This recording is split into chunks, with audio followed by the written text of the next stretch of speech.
പശ്ചിമവാതങ്ങൾ westerlies ഉപോഷ്ണ ഉച്ചമർദ്ദ മേഖലകളിൽ നിന്നും ഉപദ്രൂവീയ ന്യൂനമർദ്ദ മേഖലകളിലേക്ക്, അതായത് 30 ഡിഗ്രി അക്ഷാംശത്തിൽ നിന്നും 60 ഡിഗ്രി അക്ഷാംശങ്ങളിലേക്ക് വീശുന്ന കാറ്റുകളാണ് പശ്ചിമവാതങ്ങൾ. ഉത്തരാർദ്ധഗോളത്തിൽ തെക്കു പടിഞ്ഞാറ് നിന്നും ദക്ഷിണാർദ്ധഗോളത്തിൽ വടക്ക് പടിഞ്ഞാറ് നിന്നും ഇവ വീശുന്നു. പടിഞ്ഞാറ് ദിശയിൽ നിന്ന് വീശുന്നതിനാലാണ് ഇവ പശ്ചിമവാതങ്ങളെന്ന് അറിയപ്പെടുന്നത്.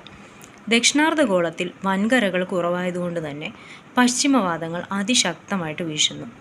അതിനാൽ ദക്ഷിണാർദ്ധഗോളത്തിൽ പശ്ചിമവാതത്തെ ബ്രേവ് വെസ്റ്റ് വിൻഡ്സ് എന്ന് പറയുന്നു. Brave west winds. ദക്ഷിണാർദ്ധഗോളത്തിൽ വൻകര കുറവായതുകൊണ്ട് തന്നെ അവിടെ വെസ്റ്റർലീസ് നല്ല രീതിയിൽ എന്ത് ചെയ്യും, വീശും.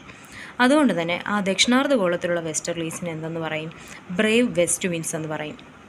പടിഞ്ഞാറ് ദിശയിൽ നിന്ന് വീശുന്നതുകൊണ്ടാണ് അതിന് ഈ പേര് വരാൻ കാരണം, വെസ്റ്റർലീസ് എന്ന്. 30 ഡിഗ്രി അക്ഷാംശത്തിൽ നിന്നും 60 ഡിഗ്രിയിലേക്ക് വീശുന്ന കാറ്റുകളാണ് പശ്ചിമവാതങ്ങൾ. വാണിജ്യവാതങ്ങൾക്ക് എതിർദിശയിൽ വീശുന്നതിനാൽ ഇവയെ ആൻറ്റി ട്രേഡ് വിൻഡ്സ് എന്നും വിളിക്കുന്നു. ദക്ഷിണാർദ്ധഗോളത്തിൽ വ്യത്യസ്ത അക്ഷാംശ മേഖലകളെ ആസ്പദമാക്കി പശ്ചിമവാതങ്ങൾ roaring 40s, furious 50s, shrieking 60s എന്നീ 3 പേരുകളിൽ അറിയപ്പെടുന്നുണ്ട്. ഗർജിക്കുന്ന 40കൾ റോറിംഗ് 40s.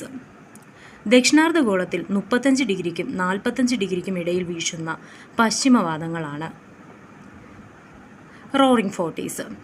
ടാൻസ്മാനിയ, ന്യൂസിലൻഡ് എന്നീ ദ്വീപുകളിൽ ഏറ്റവും കൂടുതൽ മഴയ്ക്ക് കാരണമാകുന്ന കാറ്റുകളാണ് റോറിംഗ് 40s.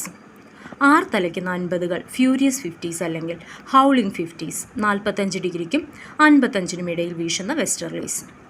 അലമുറയിടുന്ന 60കൾ ഷ്രീക്കിംഗ് 60s അല്ലെങ്കിൽ സ്ക്രീമിംഗ് 60s.